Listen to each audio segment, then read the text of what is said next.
terribly funny. All right, guys, you guys ready for your first comedian tonight? We got a fantastic show for you.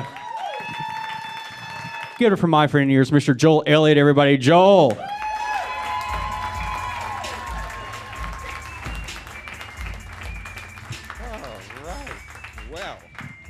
Okay, hypothetically, if I was to say, hi, Clockwork Comedy, the proper response would be, hi, Joel, hypothetically. Hi, Clockwork Comedy. Hi, look, we need to talk. Okay, and I know no good conversation ever came after the word look or the words we need to talk, let alone both. But this is very serious. Okay. 2 weeks ago, we had this Clockwork Comedy show right here at the Prototype Multimedia stage in Lowe Mill Arts and Entertainment. Too many words. We had a show 2 weeks ago, right here, Clockwork. Were any of you here at the Clockwork Comedy show the last time around? Yes, you were. Wow, so many of you. That's fantastic. Did you enjoy yourselves? Great, because we love your face, and we love your $8, so please do keep coming back, But no, somebody left the show last week offended to their very core, okay? They left the show and they started up a Twitter feed expressly for the purpose of flaming the comedy show, okay? And we saw these tweets late at night and we were like, oh my goodness, because they were really hard. It was like, at NPR, rape is not funny. I heard jokes about rape at this comedy show. Go get them, go do a story about these people or something. I don't know what they were trying to accomplish, but it was, so we see these tweets, we're like, who was joking about rape? We started thinking back, what could they have misconstrued? And then we were like, oh, that's right. One of the comedians, he's got this bit about tornadoes. He juxtaposes, getting hit by a tornado with having somebody break into your house and rape you. The basic premise of the joke is, if you get hit by a tornado and then years later it happens again and you don't move and, it happens again, you still don't move. It's as crazy as if you were living in the city and somebody broke into your house and raped you and then years later it happened again, and you were like, well, no, but this is a nice neighborhood. This is my home. I'm going to stick it out. That's the basic premise of the joke. At no point was it suggesting that rape is funny. It was even saying, rape is a horrible violating act akin to being hit by a tornado. We weren't suggesting that, but they just couldn't see to the premise of the joke. I'm a rape survivor, and I work in, it's a topic for me, and I work in a local comedy scene where local comedians, I hear rape jokes. We don't always try very hard. But if I hear them and I get offended, it's my job to process those feelings, it's not my job to tap everybody on the shoulder and be like, I was offended by this and you should be too.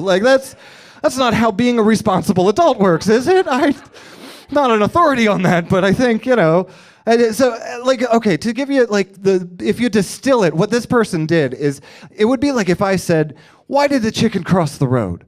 To get to the other side. And one of you got up and started a Twitter feed and was like, at NPR, chickens crossing roads is not funny. The chicken could get hurt, and a motorist is likely to swerve. A collision could happen. Someone could die. Chickens crossing roads is not funny.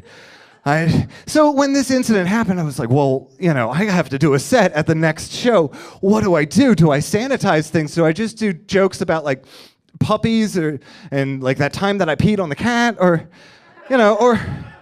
do I dig down deep and do some of the darkest material that I can think of? Because I believe you should be able to laugh at everything, laughter is what helps us get courage to move on through life, laughing at the dark things in life. So I bet you can guess which way I went with it, So, okay, there was this one time I peed on the cat.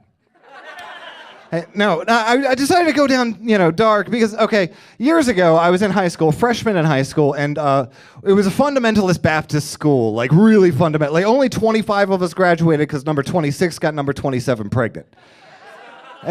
And so, because it was abstinence was the thing, no sex before marriage was the bandwagon, we talked about sex all the time, that. And my friend Vicky and I had this argument, this debate, about whether or not a man could be raped by a woman. She was like, I think a woman could rape a man. And I was like, well, no, because things have to happen for that, if you didn't want it, then I don't think things would happen. And she made the point that, well, when you fall asleep in math class, things happen, you might you might not have a choice in the matter. So we just left the bet at like $5 because we had no evidence one way or the other. And years go by. Now I'm a freshman in college. I'm 17 years old, sitting in that seminar that happens when you're a freshman in college. Like, it's like the Oprah show, but with condoms, where, they're like, you get a condom, and you get a condom, you get a fistful of condoms, and they have the whole sex talk. And I looked around, and there were some other people there that, seemed also uncomfortable, and I was like, I bet those are the virgins. And after the thing, I went outside, and I was like, yeah, I'm a virgin too. And we get to talking about how, there are people that are on that no sex before marriage bandwagon that are, really prudish, and then there are people that are, in touch with their sexuality, but still saving themselves for marriage. And we were in that, in that group there, and we decided, there should be a term for that. We came up with the term virgin whore, where it's like, we get affectionate, but we're still saving it for marriage. So we create the Virgin Whore Union, and I'm the president of the Virgin Whore Union. It was the only office I ever held in college, as president of the Virgin Whore Union. But we would get together. It was a whole thing. And then, about 2 months into the Virgin Whore Union's life, this redhead that I had seen around the campus before comes up to me and two of the Virgin Whores, and she pulls out a handle of vodka and is like, "Hey, you guys want a drink? We're college students." We're like, "Sure." Went up to the Virgin Whore's dorm room. We all hung out and talked about Virgin Whore Union politics and stuff, And at the end of the night, we're, finished the bottle, and the redhead says to me, well, I'm too drunk. I don't really want to go home. Can I stay with you tonight? And I was like, sure, that's fine. But, we were all talking about the whole Virgin Whore Union thing, so understand that, nothing's going to happen. Set that boundary. And so we go back to the room, and we're just sitting there cuddling, and she starts making moves. I expect some of that, all right, sure, I'll kind of go with a little, and then I start to resist a little, and she goes, "Shut up." And that's when I'm like, okay, now. And that's when I knew I was things were going awry, and I should have just gotten up and left at that point, But I was just kind of still there, and I was resisting some, and then she just grabbed my hair and just moved me to her area. Okay, so. At this point, I'm a virgin. I'm not versed in the culinary aspects of sex. Thankfully, I didn't have to do any of the work because she was just working that around. I didn't. That's just how that went. And so she then does a head twist and flips me on my back now, and she starts working on my area. Now I discover then that Vicky was right. There's situations where you just don't have a choice. Okay, so it's ready now, and she's there, and I resist one more time. I'm like, okay, look, no, I don't want this to happen. I'm not looking for this to happen. And she then grabs my scrotum with her fingernails, and that's when I go into just full submission mode. I was just like, okay, all right, do what you need to do. Just do what you have to do. Let's just not have that happen ever again, ever in my life. And so she mounts like an animal.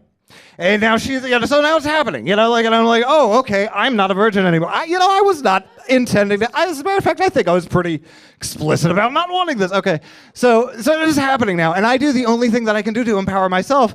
I just let it last 3 seconds. I'm just like, okay, now I'm done. So what now? So it's over now, right? And she tries for another minute, and then it just flops off me, and I get out of the bed and I get dressed, and I just go walk around like dazed in the college campus all night. And I come back when it seems like it'd be late enough that she'd be gone, And I check on my dorm room, she's still there. I don't know if anybody's written a book on rape etiquette, but it's got to be one of the first chapters. Don't sleep in. If you rape somebody, you are not allowed to sleep in the next day. Set an alarm or something. So I see that. I go over to the room next door, which is where the two virgin whores were that we were hanging out with the night before. And I was like, guys, I've got bad news and I've got worse news. And they're like, what's the bad news? And I said, I have to step down as president of the Virgin Whore Union. I think I was assassinated last night. I think I got raped. And they were like, what? That's horrible. What's the worst news? I was like, she's still in there. I don't know what to do. So I was like, can I use your email? And we pull up an email. The thing, and I address it to Vicky from high school, and I just put regarding our bet. And in the body of the message, I just put, I owe you $5, sent. So I go back over into the room, and I wake her up, and I'm like, good morning. And she says, oh, did I rape you last night? Who says that? Who says that? That girl says that. That girl says that. Yes, chickens crossing roads is not funny. No, rape is not funny. Me being raped was not funny, but the unmitigated gall of a human being to be able to say that to another human being, that's funny. That's hilarious. She said it like, oh, did I forget to turn the oven off? It's like, have you done this before? I, couldn't even address it. I was just like, all right, well, I'm gonna go. Could you not be here when I get back? Because it was I tell it because you need to laugh at the dark things in life, but wow, yeah, of course it affected me then going on. I ended up marrying a dominating redhead. She was like almost clinical narcissist level, very controlling, moved me down to Alabama and kind of cut me loose. Like, okay, the marriage went so badly, I found out secondhand about the divorce. It's true. The marriage went so badly, it caused damage to public property. Like, I mean that in the sense that, if you go down to the grotto area of Big Spring Park, just to the right of the pump house, there's 2 benches there, and the left bench is a whole lot more worn than the right bench. That's because some idiot was sleeping on that for 2 months last year. For the rest of you, some specific idiot who's performing for you on stage right now was sleeping on a bench at Big Spring Park at the end of this marriage. It was a weird thing because at the time, I had an entertainment background and I was doing comedy while I was then sleeping on benches. I was street homeless and doing comedy. I was doing comedy about homelessness. Yeah, chickens crossing roads isn't funny.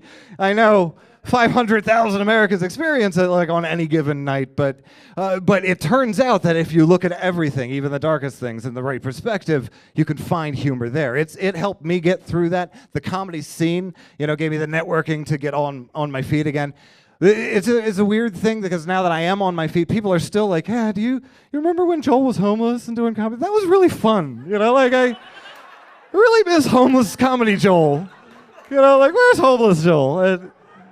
And don't get me wrong, I don't manage my finances that well. It's not out of the realm of possibilities. I just don't think it's going to be as charming the second time around. So I'm shooting for not doing that. At least half a dozen people have approached me recently and said, wow, Joel, you look more homeless now than when you were homeless. It's true, I know. After 2 months of homelessness, I was clean shaven and I was getting showers every day. This is what 2 months of living and working with comedians looks like.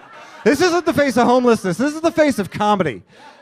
If any of you have kids that are thinking of going into comedy, this could happen to them. So just keep that in mind.